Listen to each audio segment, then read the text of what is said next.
Hello there. I'm Asenath, and if you think my name sounds funny, you're not alone. Even my friends get it wrong sometimes. But that's not the interesting part. Let me tell you about the time I met Joseph. Oh, where to begin? Well, Egypt was buzzing with life as usual. My dad, being a priest, always had a lot going on, and I was usually stuck in the temple, pretending to be interested in hieroglyphics. Fun times, right? One sunny day, I heard about this guy named Joseph. Everyone was talking about him like he was some kind of pharaoh and star. Naturally, I was curious. Who wouldn't be? They said he was handsome and smart, a real dreamboat, or maybe just someone who fell into the Nile and came out looking like a hero. The first time I saw him, I was in the market, probably looking for something sweet to eat. There he was, tall and confident, talking to a group of people about grain and famine. Grain and famine? I thought to myself, wow, what a thrilling topic for a first date. But there was something about him. Maybe it was the way he spoke, or maybe it was just his accent. Hebrew was his first language, and his Egyptian was, well, let's just say it was charmingly awkward. I tried to stay away, but curiosity got the better of me. I wanted to know more about this man who could make even a discussion about grain storage sound interesting. So I did what any sensible girl would do. I pretended to be interested in grain. Spoiler alert, I wasn't, but I had to meet him. When we finally talked, it was hilarious. There I was, trying to act cool and sophisticated, but my nerves got the best of me. I was sweating like the desert sun in mid-July. Joseph spoke about his plans to save Egypt from famine, and I couldn't help but admire his determination. But at the same time, I thought, really?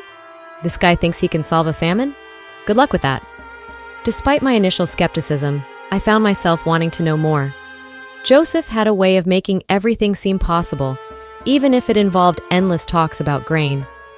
After our awkward first conversation, Joseph and I started to talk more often. Let me tell you, our initial interactions were a comedy of errors. Imagine me, trying to impress Joseph with my knowledge of grain storage. It was like trying to teach a fish how to fly. But Joseph, ever the gentleman, never laughed at my mistakes. Instead, he explained things patiently, even when I asked the most ridiculous questions. I mean, who knew there were so many types of grain? One day, we were sitting by the Nile, and Joseph was talking about his plan to save Egypt. I couldn't help but blurt out, "So you're going to solve the famine with some magic beans?" He laughed, a deep, hearty laugh that made me feel warm inside. Not quite magic beans, Asenath, more like strategic planning and hard work. I rolled my eyes playfully. Well, that sounds less exciting, but more realistic. As we spent more time together, I started to see Joseph in a new light. He wasn't just a dreamer, he was a doer, and that made him even more fascinating. We began working together on the famine project. Our teamwork was like a well-oiled chariot, except I was the wobbly wheel learning to spin correctly. Every day brought new challenges, and we faced them with a mix of determination and humor. One day, we were in the granary, trying to figure out the best way to store the grain. I suggested we stack it in funny shapes to make it more fun. Joseph chuckled, "Asenath, we're not building sandcastles here." Despite the seriousness of our task, we always found ways to make each other laugh. Our cultural exchanges were another source of endless amusement. Joseph tried to teach me some Hebrew, and I'm pretty sure I butchered every word. In return, I taught him some Egyptian slang. He once called a grain sack fat in Egyptian, thinking it was a compliment. The look on his face when the workers burst out laughing was priceless. Through all the laughter and shared challenges, I realized that my skepticism was fading. Joseph wasn't just trying to solve the famine, he was genuinely making a difference. And I was right there with him, learning, growing, and falling for him more each day. As Joseph and I continued our work together, our bond grew stronger.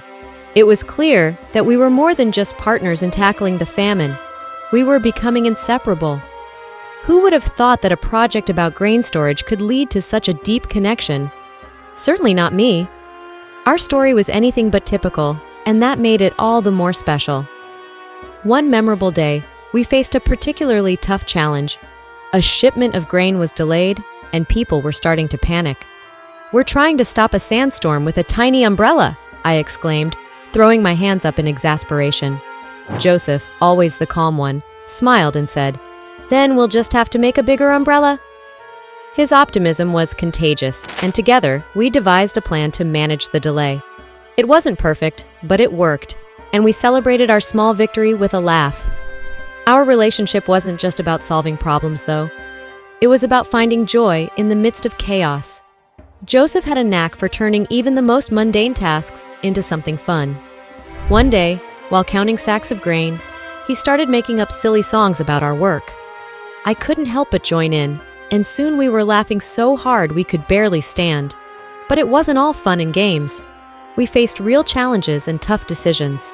There were moments of doubt and fear, times when we wondered if we could really make a difference. But those moments brought us closer. We leaned on each other, finding strength in our partnership. Our different backgrounds became our greatest strength, complementing each other perfectly. As the months passed, our efforts began to pay off. The famine was under control, and the people of Egypt started to celebrate.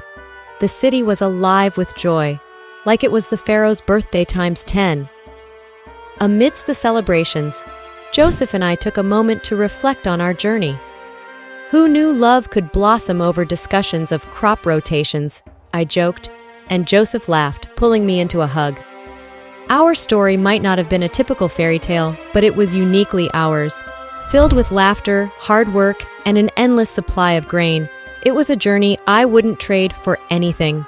Together, we faced the impossible and emerged stronger, not just as partners in work, but as partners in life. As we looked to the future, I knew there would be plenty more challenges and plenty more laughter along the way. Thanks for watching. If you enjoyed our story, please like, comment, and subscribe to our channel. Share this video with your friends and family, and don't forget to check out our other videos for more captivating stories. See you in the next one.